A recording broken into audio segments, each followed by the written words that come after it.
Para começar, eles são responsáveis por forçar os seres a reencarnarem repetidamente em clara violação da lei universal, quando removia camadas profundas de acordos impostos que eles estavam tentando manter. Então, esses acordos aí são pré-encarnatórios. É por isso que a maioria das pessoas com experiência de quase morte relatam passar por um túnel de luz. O ser que vai reencarnar, ele precisa concordar. E aí que se faz acordos pré-encarnatórios. E é por isso que hoje se ouve falar tanto em desfazer contratos.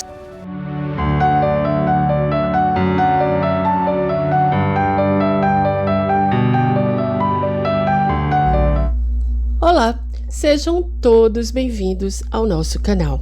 Nesse nosso encontro eu vou trazer um assunto um pouco polêmico que muitas pessoas acreditam, outras não acreditam, outras têm dúvidas, que é a reencarnação. Algumas religiões trazem isso como dogma, como o budismo, como o hinduísmo. O espiritismo, ele traz para o Brasil, mas o espiritismo não é uma religião, ele vem como uma filosofia, mas que fala bastante da vida após o desencarne ou após a morte. Bem, o que acontece é que hoje, com os nossos conhecimentos, se fala bastante da Matrix e desse loop de encarnar, desencarnar, encarnar e desencarnar infinitamente. Mas por que uma pessoa, vamos dizer que ela pode ter cometido alguns erros na vida dela, mas não coisas graves, mas que é uma pessoa boa, por que então essa pessoa deveria voltar, se reencarnar e passar até por dificuldades? Mas existe uma outra possibilidade também, que quando o ser humano, no caso, quando a pessoa desencarna e vive no mundo espiritual, ela volta para o mundo espiritual, ela pode trabalhar em prol de outras pessoas, inclusive daquelas pessoas, digamos, que ela fez mal ou que ela magoou de alguma forma. Então, aquela pessoa que sofreu esse mal, que pode ter sido mal grave ou não, não importa. Essa pessoa também desencarnando, ela pode trabalhar, ela pode reconhecer que ela foi uma vítima, mas ela perdoar o outro e evoluir. A outra pessoa que fez muito mal também se perdoar. Primeiro, a gente precisa se perdoar pelos erros e também ela pacifique com aquela outra pessoa que foi sua vítima. Então, ambas evoluem no mundo espiritual. Mas por que então que essas pessoas deveriam novamente voltar a reencarnar se elas já reconheceram no mundo espiritual, já evoluíram, tiveram um salto evolutivo? Elas reencarnam, perdem a memória, vão passar por dificuldades e muitas vezes pelas dificuldades que lhes são impostas, vão trazer outras distorções negativas e elas vão acumular novos karmas. Mas por que se elas evoluíram assim no mundo espiritual, elas reconhecem, elas têm esse despertar, por que elas não podem escolher a condição que elas vão ter na vida e ter uma vida tranquila, pacífica? Para começar, nós já sabemos de manipulações genéticas que existiram aqui e essa interferência, por exemplo, ela não poderia acontecer senão pela evolução e melhoria da raça. Mas a partir do momento que se desconecta alguma fita do nosso DNA ou existe uma inteligência artificial fora do planeta que tenta, através de tecnologias, bloquear a nossa evolução, então isso já não é mais uma coisa natural. Hoje eu vou ler para vocês um artigo de Cameron Day, bastante polêmico em relação a isso, mas sempre lembrando que não existe verdade absoluta e que tudo aquilo que chega de novo para a gente precisa refletir. Afinal de contas, como a gente começa a perceber, não conhecemos nem mesmo a nossa própria história. Ele vai intitular esse texto como Os Senhores do Karma. Os parasitas demiúrgicos de falsa luz, conhecidos como senhores, e ele ressalta aqui a palavra do karma, são talvez os piores violadores do livre-arbítrio que encontrei, perdendo apenas para o próprio demiurgo corrupto. Eles são os principais porteiros que permitem ou negam aos seres acesso e saída do sistema demiúrgico e, como tal, devem ser expostos. A perversão deles da lei natural do karma é tão impressionante que só poderei cobrir uma pequena parte dele neste artigo. Para começar, eles são responsáveis por forçar os seres a reencarnarem repetidamente e repetidamente novamente, em clara violação da lei universal. No universo livre, fora do sistema corrupto de escravidão demiúrgica, um ser é livre para encarnar em qualquer planeta que escolher. Quando a vida física de um ser chega ao fim, depois de centenas, milhares de anos, eles retornam à fonte infinita para descansar e depois decidem o que querem fazer e seguir para continuar aprendendo e crescendo. Em nenhum lugar desse processo existe um grupo hierárquico de seres manipuladores e controladores como os senhores do karma presentes. Como você pode ver pelo meu uso de citações em torno da palavra senhores, detesto chamá-los assim. Assim, ao meu estilo habitual, dei a esses seres o nome novo e um tanto sarcástico, os merdas do karma, desculpe aqui a palavra. Comecei a chamá-los assim após um encontro há vários meses, quando removia camadas profundas de acordos impostos que eles estavam tentando manter.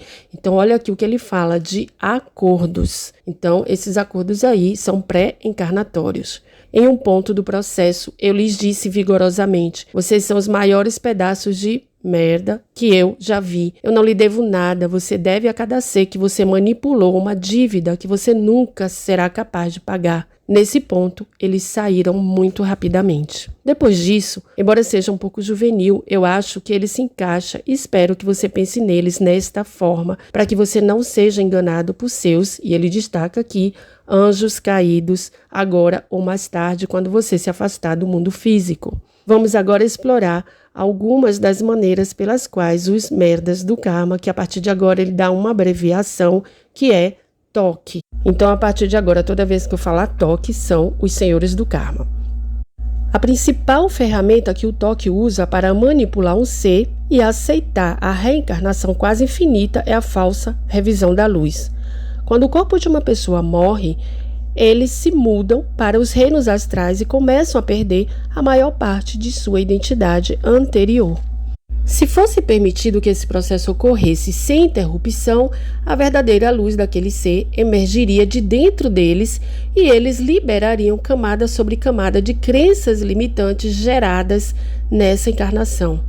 No entanto, dentro dos reinos do sistema de controle demiúrgico, o que acontece é que os toque, eles interceptam, que assim como sua luz está começando a emergir de dentro e os cercando em uma exibição deslumbrante de luz externa colorida, é por isso que a maioria das pessoas com experiência de quase morte relatam passar por um túnel de luz. A deslumbrante tela externa distrai o ser da luz que emerge de dentro deles e os hipnotiza através do aumento da frequência e ativação de toda e qualquer programação religiosa a esse ser exposto durante a encarnação. Basicamente, ele diz que quando o ser desencarna, ele perde primeiro o corpo físico, mas depois os véus vão caindo e a luz interna do ser, que nós somos divindade, ela começa a emergir e deixa aquele ser deslumbrado com aquela luz maravilhosa em volta de si. Só que essa luz vem de dentro do ser. Isso, obviamente, quem desencarna numa boa vibração, né? Porque tudo é uma projeção interna. Muitas pessoas, inclusive, que já passaram por processo de quase morte, que falam muito desse túnel, que vira um túnel de luz, viu aquela luz, mas essa luz, ele diz que é uma luz interna, é uma luz do próprio ser. O toque e outros membros da falsa hierarquia espiritual, como anjos e mestres ascensos, estarão frequentemente presentes em segundo plano durante esse processo. À medida que o indivíduo se enche de um sentimento de amor e conexão universal, é-lhes dito que esse sentimento está chegando a eles pelos seres de luz externos que os cercam. Então, quando ele fala aqui de anjos e mestres ascensos, não são os anjos e mestres ascensos verdadeiros, tá? Vai de acordo com as crenças da pessoa. Então, no entanto, esse sentimento de unicidade e amor universal está realmente emergindo dentro do ser e está sendo refletido de volta a eles pelo toque e pela falsa hierarquia. O indivíduo não tem tempo para refletir sobre o que está acontecendo porque é rapidamente movido para a fase de, digamos, revisão do processo. São mostrados a um pequeno filme sua vida, focado nas decepções, desejos não realizados, experiências dolorosas e ações dolorosas que a pessoa experimentou durante sua vida. Por meio dessa, e ele destaca aqui, revisão da vida, tendenciosa e manipulada, o ser se sente mal com a vida deles, que é exatamente o que o toque deseja. Eles dizem à pessoa que, apesar de terem falhado em tantas coisas na vida, terão a chance de voltar mais uma vez e, digamos, acertar as coisas em uma nova encarnação. O ser é, então, grato por essa chance de redenção e aceita os acordos que o toque os apresenta para encarnar novamente. Se esse ser foi criado com um tipo de doutrinação cristã, eles encontrarão Jesus e os anjos, mas lhes dirão que ainda não são dignos de entrar no reino dos céus. Então aqui o que ele diz é que, logicamente, a pessoa vai encontrar aqueles seres que estão conectados com aquela última crença ali que ele teve naquela encarnação. Então, se uma pessoa é budista, provavelmente ele vai ver ali Buda. Continuando, é claro que o medo de serem enviados para o inferno é tão forte em seu sistema de crenças que eles pulam na chance de reencarnar e se tornam dignos de entrar no reino dos céus, que é realmente o reino do demiurgo. Depois de concordar em reencarnar, o ser é então enviado para um reino celestial, no meio dos reinos astrais superiores, para aguardar a reencarnação. Este reino está bem decorado com simulações de naturezas, vistas encantadoras e uma equipe de anjos da guarda que garantem que esses seres voltem à Terra quando chegar a hora. Certamente, esses, digamos, guardiões, são, na verdade, pastores parasitas que cuidam de seus rebanhos e não há permissão para que os seres mantidos neste reino sejam levados a outro lugar. Então, uma coisa importante para destacar, quem conhece um pouco sobre esse processo reencarnatório e como acontece, né, é que as pessoas realmente precisam concordar, porque se o ser ele não concorda na próxima encarnação, ele não pode reencarnar, ele precisa concordar, porque aí seria infringir uma das leis cósmicas, ele precisa concordar. Então, por isso, lhes é mostrado aquelas problemáticas que ele mesmo criou, digamos, nessa vida ou em outra vida ainda longe, que pode não ter sido aquela última encarnação. Mas o importante aqui é ressaltar o fato de que o ser que vai reencarnar, ele precisa concordar. E aí que se fazem acordos pré-encarnatórios. E é por isso que hoje se ouve falar tanto em desfazer contratos. São esses contratos. Tá? E uma outra coisa que é interessante é por que é colocado tantas dificuldades na vida de uma pessoa que reencarna. Se nós estamos aqui para evoluir, deveríamos evoluir de forma natural. Então, o que é que acontece? Eles colocam obstáculos para dificultar essa ascensão, porque a evolução é uma ascensão. Então, uma pessoa, por exemplo, que nasce com muita escassez financeira, como é que ela pode ter uma família, sustentar? Ela vai ter que ter 2 empregos, 3 empregos, ela não vai ter tempo para cuidar de si mesma, para despertar. Ela não vai ter paz, tranquilidade, porque vai estar sempre ali preocupada. Ou também outras pessoas que podem ter problemas de saúde, problemas de relacionamento, que vão estar sempre ali bloqueando o desenvolvimento dela. É óbvio que os seres, todos seres humanos ou de outros planetas, eles precisam evoluir, mas sem interferências que atrapalhem. Porque se um ser aqui na Terra, na transição, no processo de transição, esse ser ele não consegue ascensionar, ele não muda, não eleva a vibração, então ele precisa encarnar em um planeta que tenha a vibração compatível com a dele, mas ali ele vai se desenvolver naturalmente, não com bloqueios para que existam dificuldades. Muita gente, então, a partir desse pensamento, pode pensar, sim, mas existem as cidades espirituais, existem seres que são bons, que trabalham em prol da humanidade, óbvio, mas pense se muitos seres desses que têm contatos como espíritos hoje são muito conhecidos em centros espíritas, eles dissessem, olha, nós estamos dentro de uma matrix, é assim, ninguém talvez nem acreditasse, se não estivéssemos preparados para ouvir coisas desse tipo. E uma outra coisa, muitos dos seres que trabalham em cidades espirituais, eles têm a crença que nós temos ainda aqui, porque quando desencarnam, eles continuam com as mesmas crenças.